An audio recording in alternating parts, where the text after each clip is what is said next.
Hello again, folks. So about once a week or so I get an email from someone asking me, what is my stamp collection actually worth?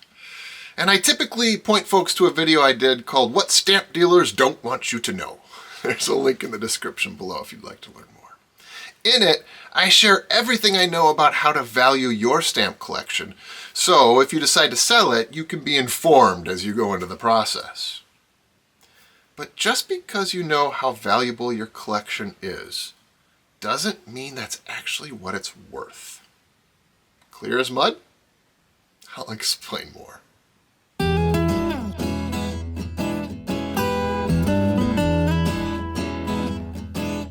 So the primary tool we have to determine a stamp's value is a stamp catalog like this one. This is the Scott Catalogue 2025 version for USA stamps.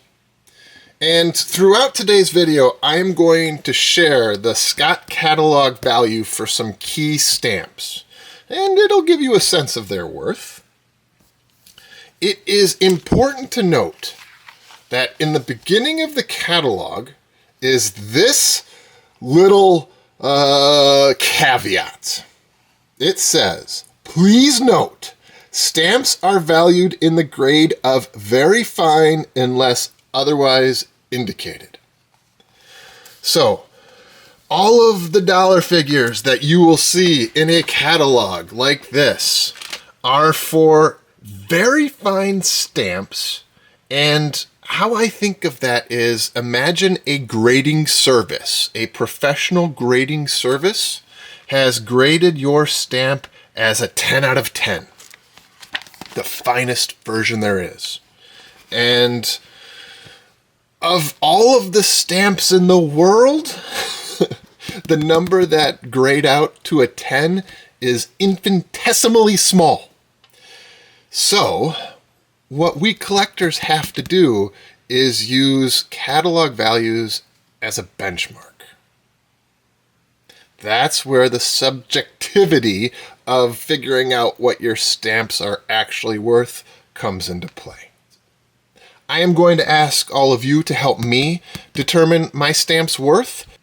So please comment away, letting me know your thoughts, letting us know your thoughts, because this really is a subjective process. Alrighty, so to determine what stamps are worth in 2025, I decided to put together a little experiment. This is a collection that I compiled from my own personal stamps. I have put all of the stamps into this album, and starting with a very cool Scott number 1. That is the first stamp in USA philately. It's not in the best of all shape, but it's nonetheless a historic stamp. I'm putting on the screen there the Scott Catalog value of that stamp. Now, that is value for a very fine stamp, and also for the key stamps like these, I also think of it as they need to be validated and professionally certified by a professional evaluator. So you have a certificate of authenticity that comes with it, as well as it's being in very fine shape. So those two pieces are what will get you to a higher percentage of Scott Catalog value. It is certified and it's in very fine shape. That one's neither. Also going down there, there's some cool stamps. That I believe is a Scott 14. But here's another little hiccup when it comes to evaluating stamps. That sure looks to be an imperf Scott 14, but forgeries exist. Somebody could have cut the perfs off of that to make it look like Scott 14. Who knows? Without a certification. But for the purposes of my little experiment here, what I am doing is I am putting this collection up on eBay as a 99-cent no reserve auction. The best way to determine the market of anything is to do a 99-cent no reserve auction. You're not going to get the most value out of it, but it is going to tell us all what the market, how the market values these stamps. There's a link in the description below, both if you're interested in some cool stamps, but also for us to determine what percentage of Scott Catalogue a collection like this is yielding today. So in a future video, I'm going to tell you what this book went for, and we can have a good sense of what stamps are actually worth in 2025. Oh, that's a cool one right there. I love that Scott 11. It's a beautiful, beautiful stamp. Onward. A nice 36 stamp. Scott 36. Value is on the screen. Again, Scott Catalogue value. So when it comes to the higher end stamps, what us collectors tend to be looking for are stamps sold by a dealer, to be honest, with those certifications. This is what we would call a loose collection, a random collection, a collection that was put together by me, a collector, but they're in mixed shape. That's a very particularly nice Scott 63 right there. There's the value. And a nice 69. The Blackjack. And a couple of very nice older classic stamps. So when you put an auction up like this, there's a couple of problems with it, to be honest with you. You never know if these stamps are in the right place. I've done my best, but even I can make mistakes. If you're buying it from eBay, you gotta go based on what you see. So, again, you know, a stamp is worth what someone will pay you for it. And when it's just a collection on eBay, people aren't going to pay as much as they would from a dealer.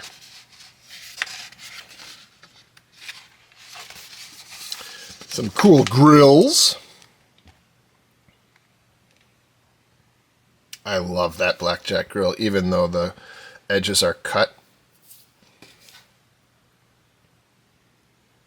Very cool stamps. And, you know, unfortunately, when you're looking at an online auction, you can't tell which grill it is, which is actually part of the fun, too, because who knows? Maybe whoever put it up on eBay or wherever misidentified it for a lower value stamp. Regardless, there's the value, according to Scott, of a very fine Scott 93.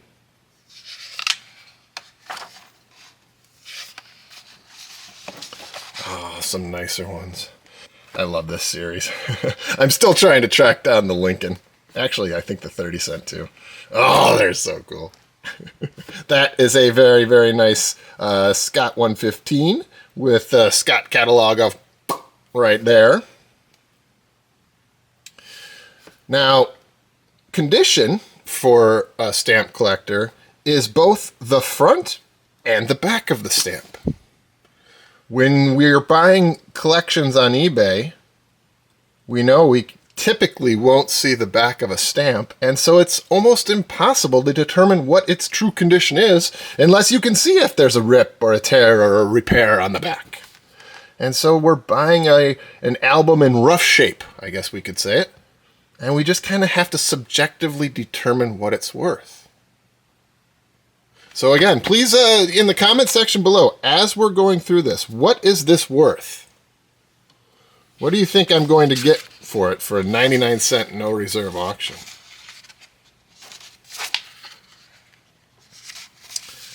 I love that 153. It's just a cool stamp.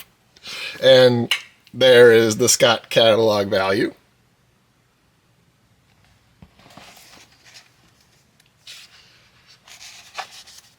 And sometimes you can tell the condition of a stamp by what you see. That 163 has, you know, a big chunk missing. And yet, I still love it because it's got a great Peoria cancel. Look at that star cancel, isn't that cool? And a nice conditioned Scott 159. There is the value of that stamp, according to Scott.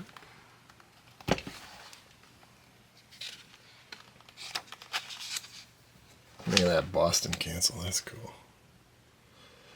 So what I've done here is I've tried to put together a nice collection. These are, mostly duplicates for me, but they're very, very nice stamps for the most part. And high catalog value, too. There's a cool Scott 228.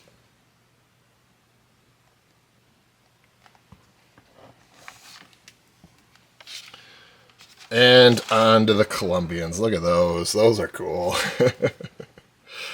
Another challenge when it comes to selling a collection like this on eBay is it's sometimes hard to determine if it's a new or a used stamp. Those two are new. And sometimes it will appear to be new, but upon close inspection, it turns out to be used. And that can drastically impact the value of a stamp. That Scott 238 is worth at least a percentage of that.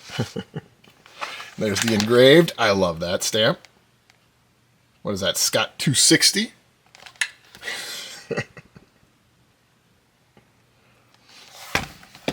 You also can't determine how they were hinged into place. If they were hinged properly, or if they were using some of the newer modern hinges that are horrible to remove.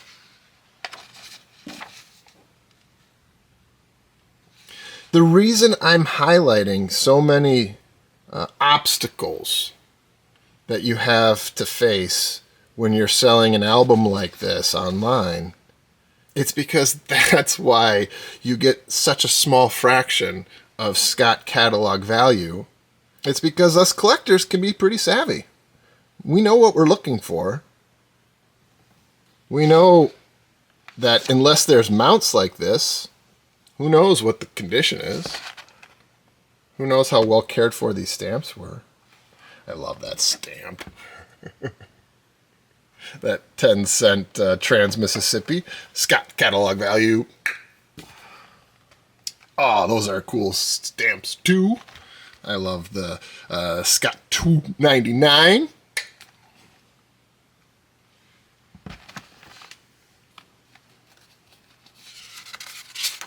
All of which is to say, sometimes your best bet is to take it to a stamp dealer.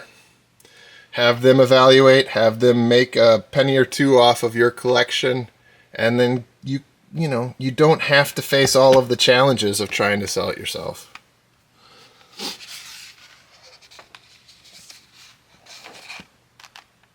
Look at that World's Fair, St. Louis. I really struggle with putting that stamp in here because I love that one, but I do want whoever receives this to appreciate it and to have quality stamps. So I included it. Grudgingly so. Now, from here on, there isn't going to be all that much value in USA Philately. There are certainly exceptions. Some of the airmail stamps, which are not in this book from the 1930s, are valuable. But for the most part, the value you'll realize from a stamp collection is in the first 10, 12, 14 pages of the book. These tend to be quite common.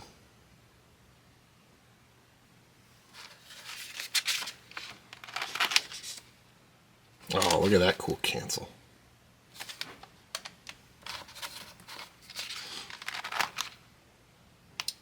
All right, and there you go. A little collection of USA stamps in a National Scott album.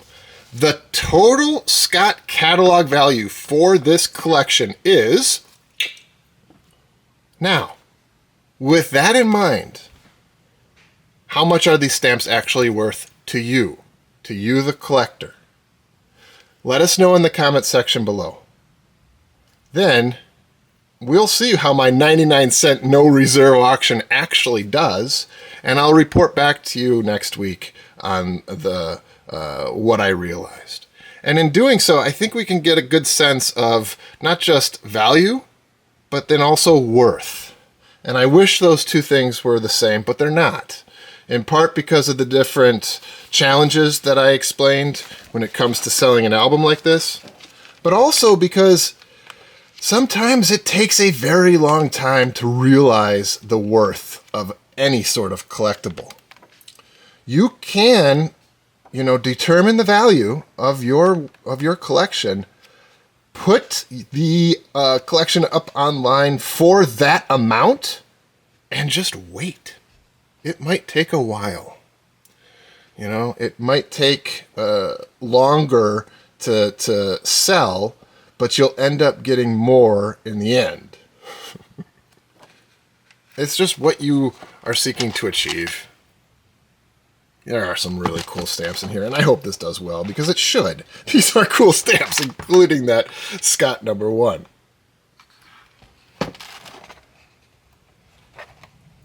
And that's my ultimate advice. I'm going to wrap on a piece of advice. Don't do what I'm doing. You will never receive the true value of your collection if you do a 99-cent no reserve. It's determining the market value today, but that doesn't mean that's actually, the Scott catalog or even what the value is. It just means on that given moment, that's what the auction attracted in terms of bidders. And the reason I'm doing it is I want to get a sense of where the market is today. But my advice is determine the value of your book. Take a look at the comments. I know a lot of you are going to share what you think in terms of percentage specific to this book. That might help guide you in setting a price for your collection. And then ask for it and wait. Otherwise, if you just put it up online, it's going to be based on, however many people are able to see your collection and your listing. Just take your time or take it to a dealer. I hope this was helpful, and thank you all for sharing your thoughts on how to determine your collection's worth. If you liked today's video, please go ahead and like it, and do subscribe to the channel. It means a great deal to me. Until next time.